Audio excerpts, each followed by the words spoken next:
tassa bhagavato arahato samma sambuddhassa. Namo tassa bhagavato arahato samma sambuddhassa.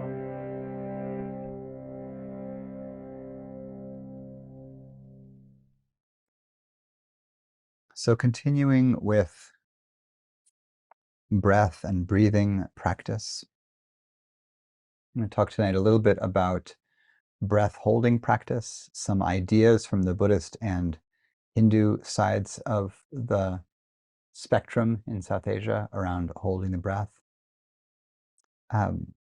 Holding the breath is, an extremely ancient practice unto itself. And interestingly, in the Pali Canon, the Buddha in his early kind of autobiographical discourses, the discourses where he talked about his practice before awakening, and particularly his ascetic practice, the practice of deep fasting and painful stillness and things like that. One of the practices mentioned most extensively is breath holding. And in that text, the Buddha actually reports it as not bearing fruit, not actually giving him what he sought, because what he was seeking was the complete uprooting of dukkha, of the defilements. And it doesn't give that, right? It does lots of other things. It'll change your energy. It can move energy around the body. It can awaken energies in the body. It affects the nervous system, as we've been talking about. But it doesn't by itself liberate you from suffering, right? It's an energetic practice. Even in its most extraordinary late hatha yogic forms and tantric devotional forms, maybe it has a hand in awakening the mystical goddess Kundalini, who enraptures the spine and delivers the soul into divine union, something like that, depending on which tradition you're looking at it in. But that's still not a direct, like the breath caused that. There's a whole body of practices and devotional practices associated with those ideas. But the Buddha describes in the text, this is in the Noble Search, Majjhima 26, I believe, where he says, he said, I thought to myself, I'll try the breath holding practice. So I held my breath until it felt like, someone was piercing my head with spikes and a butcher was carving up my belly with a sharp knife and the winds were rushing through my head. And, but I didn't achieve any distinction or liberation based on that. So then I thought to myself, well, what if I do the breath holding practice longer? So then he does this like 3 times, like more and more and more. And it's super painful, and it's like he's holding his breath like way past human endurance, essentially. And he's trying to figure out, which was kind of his thing, like do everything all the way so that you can figure out if it's going to work or not. And so he decides that it doesn't work, and he eventually abandons his asceticism, as we know, and has an intuition in which he discovers the subtle, relaxed, embodied pleasure of jhana, of meditative absorption, and realizes that that's the way, not any of the harsh ascetic practices he was doing, including the breath practice. But as it turns out, that's one of the earliest records in the South Asian literate record of breath practice, is the record of the Buddha trying it. Breath practice surfaces then many times later in the yogic record, but thinking about breath holding, I'm going to fast forward to the beginnings of the hatha yoga method. There were definitely breath practices in the earlier Buddhist yogic stream called Yogacara, the yogic practice school. This is considered an early Mahayana school, so it starts to arise in the first couple centuries before the Common Era, and it gets really big. And in an interesting side note, this isn't really about breath, but the Yogacara school, which was very much about deep concentrated meditation, which is what yoga was in the first centuries of the Common Era, is very likely one of the strongest influences on, if not the home base school of the anonymous author who wrote what we call Patanjali's Yoga Sutra. So Patanjali is a mythic author. The word Patanjali just means author, means editor. There's no historical record of a figure named Patanjali that could have written the Yoga Sutras. There's a different Patanjali who wrote texts on medicine and grammar several centuries earlier. But the Yoga Sutra, written in about the 4th century, which is not a breath text, it's not a yogic text in that way. It's really a concentration meditation text.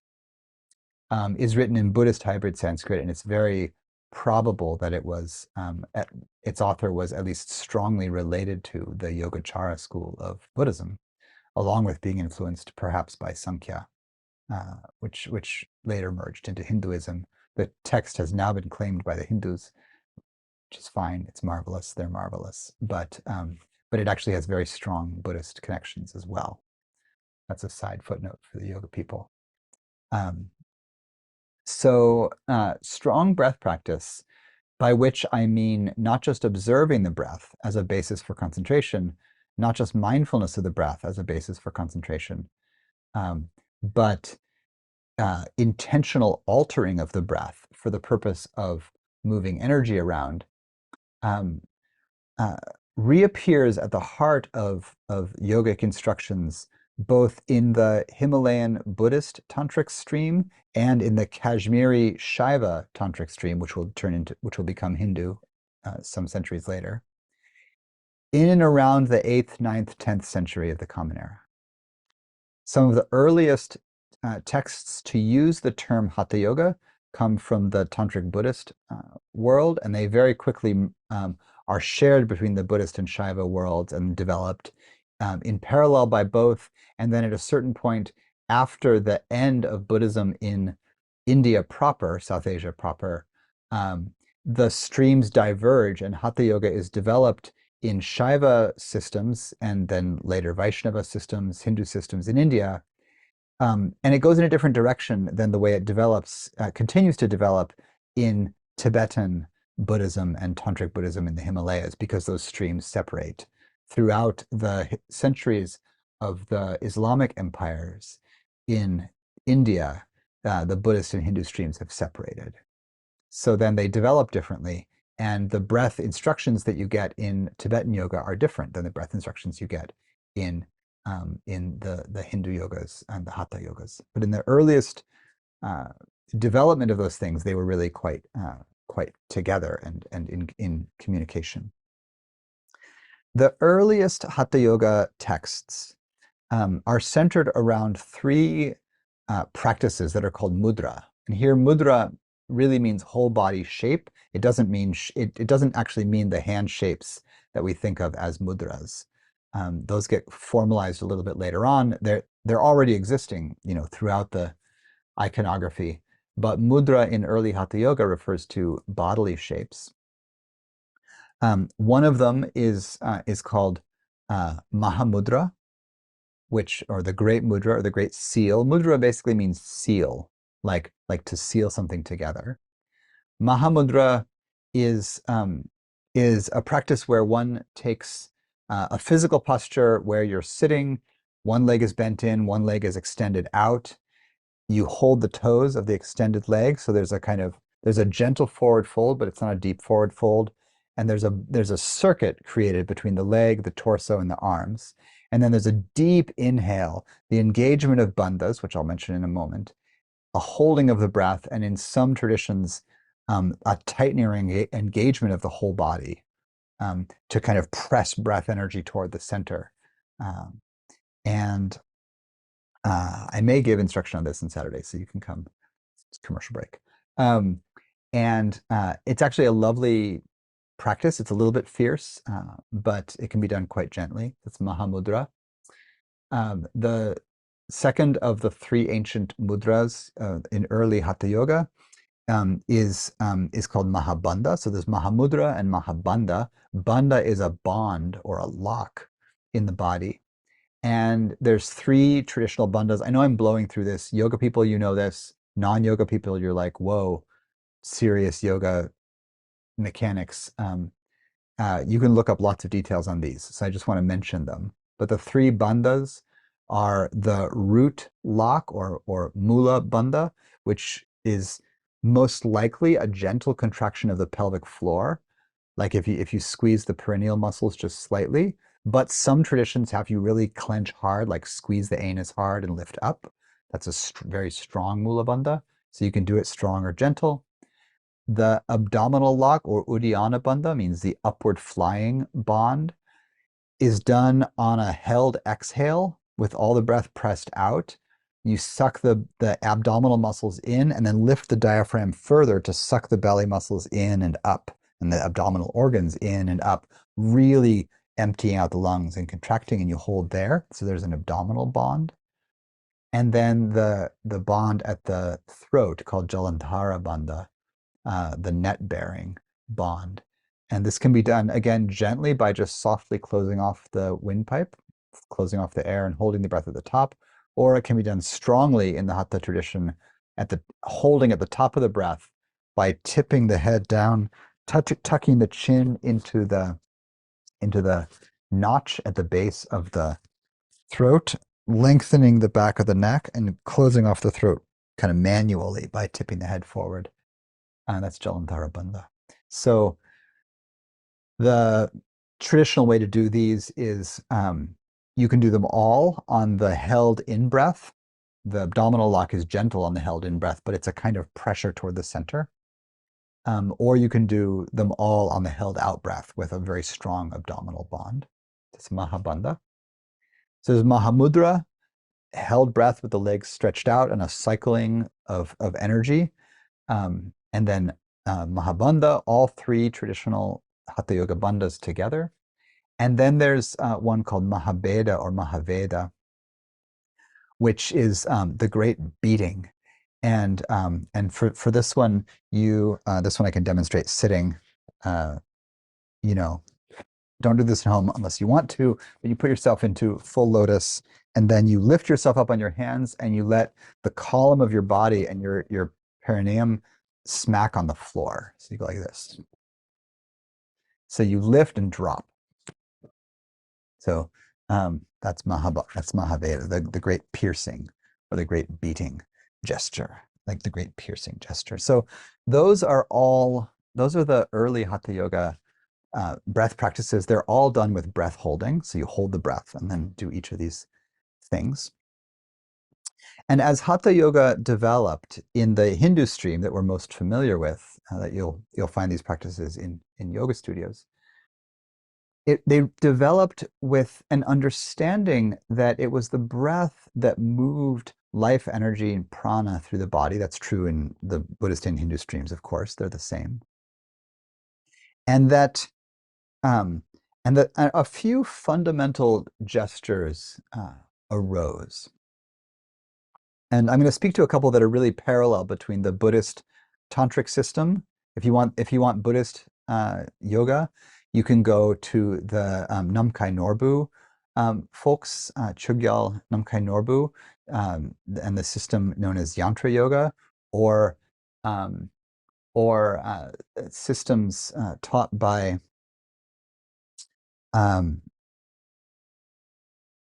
there's a couple others. There's systems called Trilkor, and a good Western teacher of that is Alejandro Chaul.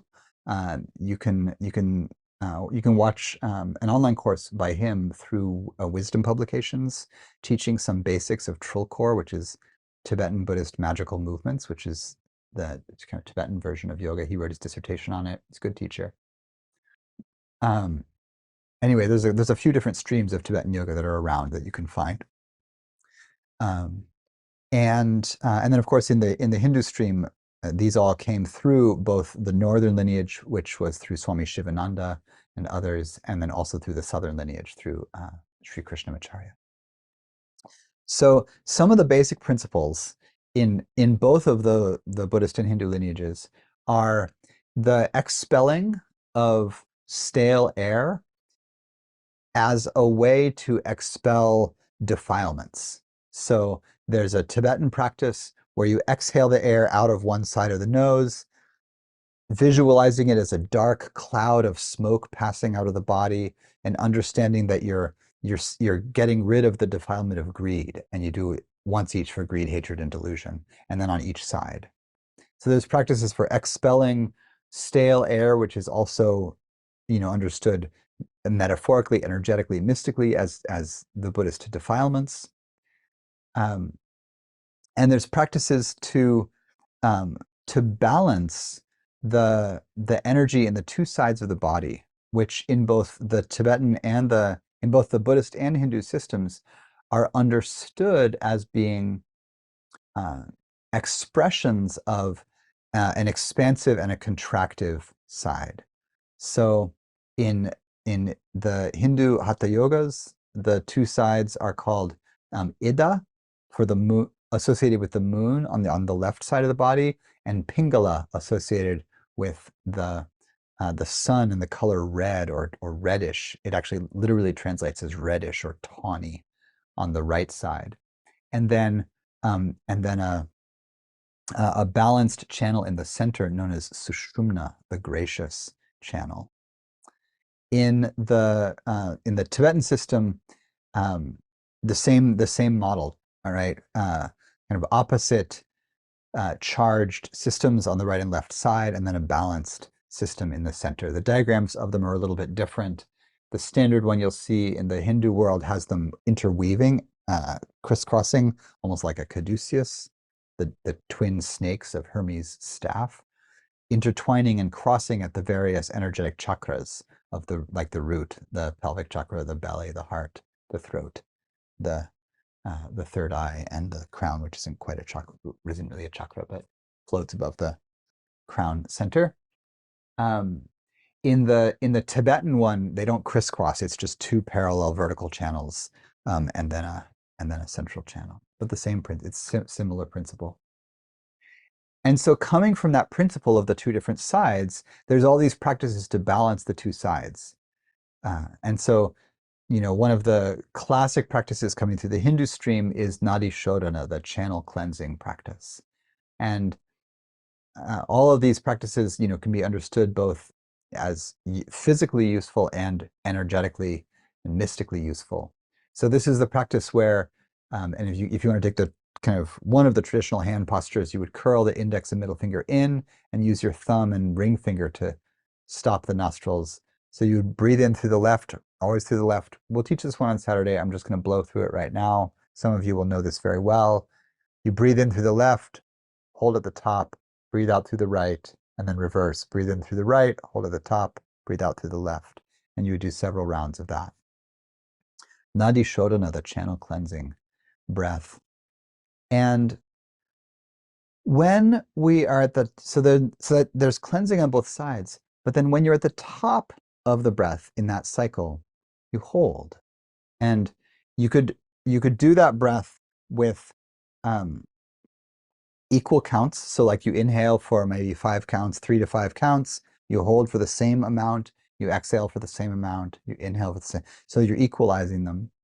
And that starts to be the same pattern as what, if you do the hold at the bottom as well, you can do what's called a box breath. And this really is both balancing the two sides, because you balance the lengths of both the inhale and exhale, and you are changing the balance of carbon dioxide and oxygen in your body by holding the breath at the top and bottom.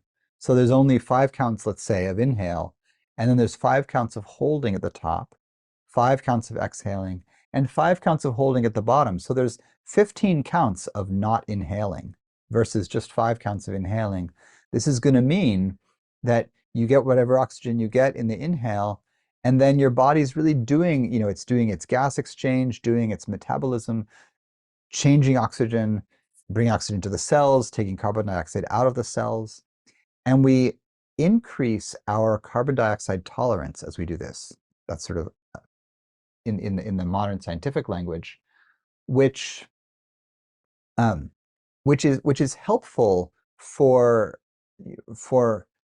more efficient creation of energy in the cells coming through the blood, um, and it's it increases in a certain way our tolerance for um, uh, for holding the breath, and you want to increase your carbon dioxide tolerance.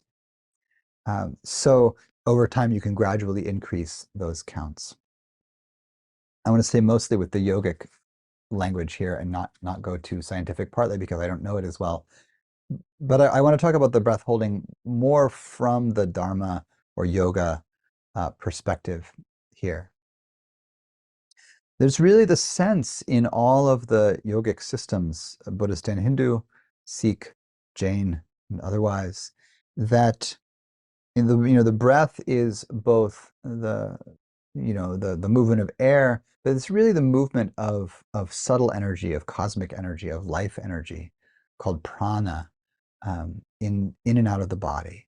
And there is a saying in yoga that Iyengar would emphasize this, that the length of a person's life is measured not in number of years but number of breaths, and um, it is the case that if you practice yogic breathing, if you practice the vase breathing that we did a couple weeks ago, or you practice this kind of box breath, you will naturally be slowing down your respiratory rate from a very common, like 12 to 18 breaths a minute, which is common for lots of adults, down to something, more like 5 or 6, right? If you're inhaling for, 5 seconds or so and exhaling for 5 seconds or so, just a relaxed, slow breath, you're already down to, 6 full breaths a minute, rather than double or triple that for most adults.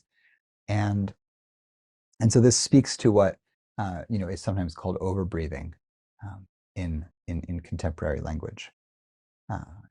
As we know from our discussion on nasal breathing, breathing it through the nose will slow the breath down. It also warms it up, protects from viruses, keeps you more hydrated. And the slowing down of the breath in the nose actually it changes the way the air pressure works, and so it actually enables you to fill the lungs more than if you breathe in through the mouth. The mouth is faster, but you can't get as much air in, as much full volume in, because you don't have the air pressure. It's just too open. So holding the breath then in the yogic approach, we're really thinking about like drawing in fresh prana, sort of bright life energy, and then holding it in the body, not just immediately exhaling, but really metabolizing this more prana in the body. If we combine it with some of these various either postural or mudra kind of gestures, you get the sense that there's there's the full breath, but it's not really just a lung thing, this full breath, but there's a way that the full breath that can then become the sense of a kind of breath energy spreading out through the whole body. And you can do this as you breathe in full.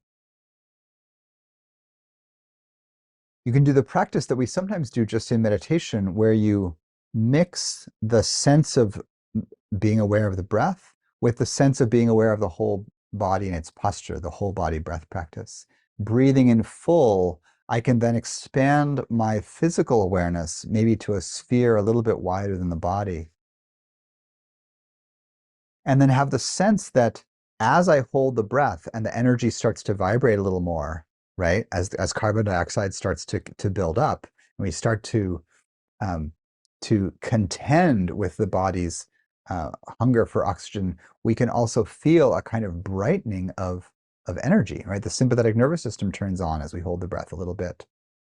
Um, and so then that brightness can, as a sense of aliveness and vitality, can then be spread out through the whole body. So I'll encourage some breath holding practice. An interesting variation in breath holding practice from the Buddhist side, from the Tibetan yogas, is that in the Tibetan system, many of the same physical postures are present. And in the trilcore or magical movements system, there's often practices that in the Hindu system would be called wind relieving or pawan muktasana, wind liberating practices. They're often joint-based practices, rolling the wrists around, rolling the head around, twisting the body in various ways. And in the Tibetan system, these are often done with a held breath. So if in yoga, for instance, you've done the practice of, bringing the head around its stretch, you probably weren't instructed to do it with the breath held if you were in a Western yoga class. And you can try this just gently, but you could try a practice like loosening the neck by gently rolling the head around with a very full held breath. So I might breathe in quite full. And then while holding the breath, do the head stretching.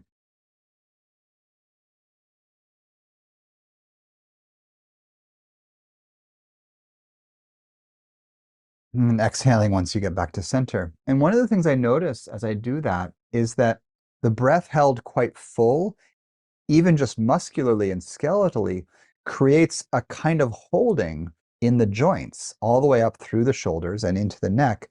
And I'm actually much less likely, just purely posturally, to collapse my head when the breath is fully held, like the head is actually supported by the filled lungs. And it actually feels like it's safer and more comfortable to do those rolls. And there's lots of variations of that, different and whole postures to do. If you have a Western asana practice as part of what you do, vinyasa practice or some kind of posture holding practice, again, in a Western yoga class, you probably weren't ever told to hold your breath during those postures. But you might try it. You might like do a vinyasa until you get to a held posture, like one of the warrior postures. Set yourself up and then take a full breath in and hold the breath while you hold the shape. And let the physical holding of the shape, which is going to have some muscularity to it, mix with the prana holding or the breath holding that you're doing. And the energy will get quite bright quite fast, actually. And so you don't hold for very long, but hold for as long as feels good, and then let it go, and then continue the flow. And you can experiment with that, and you can do it with almost any of the static asanas that you might pause at in a vinyasa system. So finishing up on breath holding for now, I'll encourage some experimentation, with the caveat that breath holding can, it can stir up emotion, it can stir up energy. Be cautious, know your own nervous system, but you can play with it in the context. Also, one last point on breath holding. There's an idea in several of the yogic systems that the mind and the breath are intimately linked. We might easily say, yes, that's obvious. But one way that you might notice that they're linked is that when you hold the breath, either at the top or the bottom of the breath cycle, it can often be enough of a interruption in the habitual breath that the mind will drop out of distraction. So if the mind's been wandering, if you think to yourself, like, hold the breath, you might take a deep breath in and hold it. The mind will snap out of distraction and it'll start tuning into the extra intensity of the breath hold energy. You can deepen that through the whole body and actually use the breath hold as a way to snap out of a cycle of not being very mindful or concentrated, come back to center by holding the breath, and even like doing a mini kind of bandha practice. Hold the breath, contract the whole body, like just squeeze everything for a moment, get very still, pull it toward the center, and then relax and release a long, slow breath. And that can really help to reset the mind, even from a tendency of being not as focused or centered as you might want it to be. All right.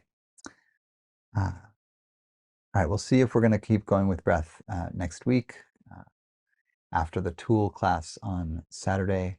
At some point soon, we'll walk further through the Anapanasati Sutta.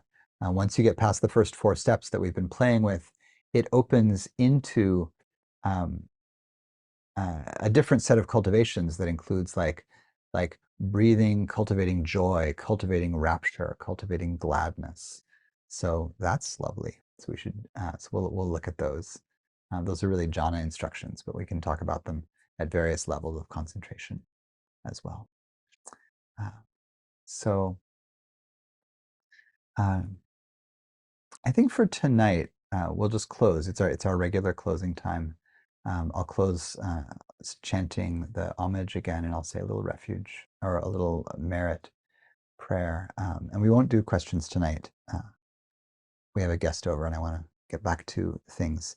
And I think that's just enough for the moment. But then save up questions or drop them in the Facebook group, and we'll do a little more extended discussion time next week.